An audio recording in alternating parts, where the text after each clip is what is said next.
My name is David Jaffe. Welcome to the Wealth and Health Podcast, where you'll learn valuable skills and positive habits that will improve your life.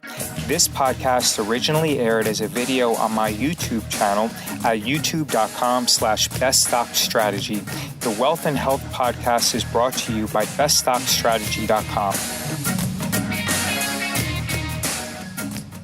Option trade alerts. So real-time trade alerts, these are sent via WhatsApp. Please like, comment, share, and subscribe. You can enroll at beststockstrategy.com/memberships. It's only $19 for 7 days. This is February 2022, the option trade alerts. February 8th, sold a put on SPY. Short-term expiration. I feel that the market is oversold temporarily, plus grade. Sold a lot of calls on PayPal to roll it down. Bought back the SPY put. Held it for 1.5 hours, S&P up 37. Here are my thoughts on the PayPal position. Our PayPal position is one of the most challenging positions I've ever experienced. Usually it bounces back, so we'll have to continue to sell large amounts of calls and roll down the puts. February 9th, fading the up move, sold an SPX call, sold some additional calls on PayPal, used that premium to roll down the puts. S&P up 65.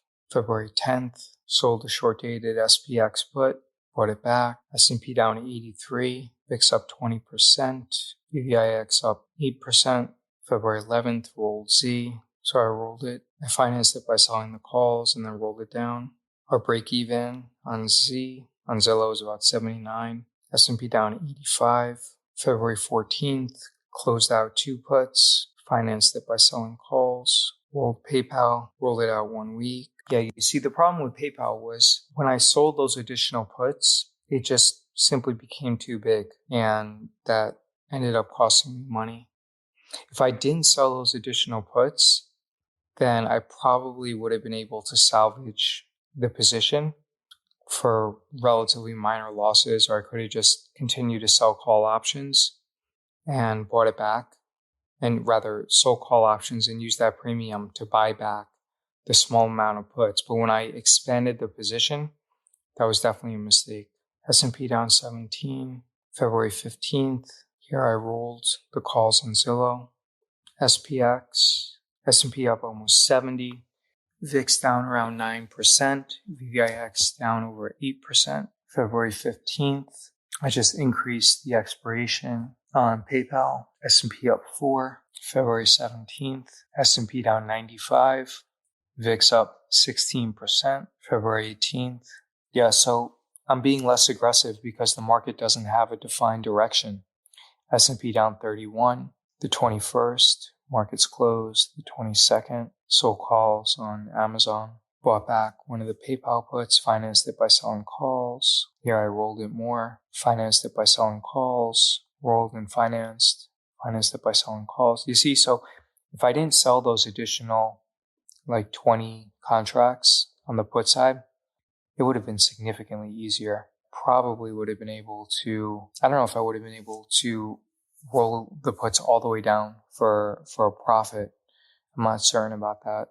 But if I didn't sell those additional puts, then the PayPal position would have been a minor loss if I continued to sell a lot of call options and just get rid of the puts that I had in early January, or in January, prior to selling them, prior to selling additional put options before the February earnings announcement, February 22nd. So the S&P was down 44.